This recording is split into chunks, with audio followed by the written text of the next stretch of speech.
Ich sehe nach Jahren den Küre mit einem Kinderlein. Er war nicht mehr der gleiche wie früher. Leider nicht. Bestellen 2 Schnaps, dann sagt er, du nicht überborden. Die Zeiten sind durch, weil ich bin Vater geworden. Sein Klein wäre bestimmt Architekt, das sehen er schon kommen. Er baut bereits einen Turm mit 4 Steinen von Duplo. Zudem sagt er schon Papi, eine reife Fähigkeit. Ich sage nicht, es ist wichtiger, zu wem das er sagt. Sein neues Album heisst «Am Knochen knagen». Für Oli Kerli erklärt dieser Titel das Handwerk als Berner Chansonnier perfekt. Einerseits ist es Knochenarbeit, eben auch das Berner Chanson selber als Handwerk.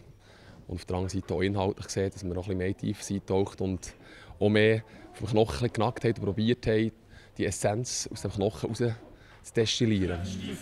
In seinen Liedern verarbeitet er vor allem Erfahrungen aus seinem richtigen Leben, so wie die Leidensliebe zu IB. Ein Lied handelt zum Beispiel davon, warum ein Young Boys-Fan der Idealmann ist für eine Frau. In seinem Herzen gegen treu, sie ist für ihn eine ihre Sache. Und schwierig wird dabei, wird er nicht wie andere schwach. Oder hast du schon mal gesehen, ein Liebespaar, das zusammen war? So lange wie ein Fan mit IB, ohne einen Titel zu haben dabei. Der beste Mann für dich als Frau ist ein Fan von BSC. Er ist treu, verständnisvoll, durch die Erfahrung mit IB. Ich denke, IB ist schon ein Teil von mir. Das ist eigentlich die längste Beziehung im Leben, die ich habe, nebst meinen Eltern und meinen Brüdern. Und es wird sicher auch in Zukunft so sein, weil eben IB definitiv mehr ist als nur Erfolg.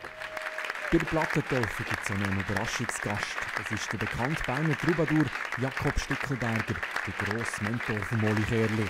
In eines seiner Lieder baut er kurzerhand gerade der Oli selber als Teilnehmer von einem Hürdenrennen für alte Greise ein. Der Oli und der Fritz und ich erscheinen zu dritt bei Hürde.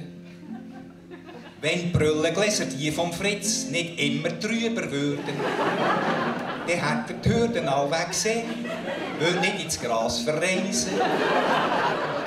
Beim 100 Meter Hürdenlauf für ewig junge Greise. Der Jakob ist für mich einer der grössten Chansonniers in der Schweiz. Ein perfekter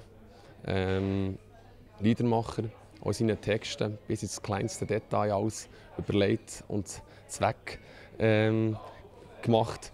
Und für mich bedeutet das sehr viel, auch die Verbindung und die Freundschaft, die ich mit dem Jakob Stickelberger habe, seit 6 Jahren. Und auch, das haben mir auch den Einblick gezeigt, vor allem auch die Tradition der Berner Chanson. An diesem Abend ist aber definitiv der Oli Kerli im Zentrum gestanden, der für seine Texte vom Publikum ist gefeiert wurde.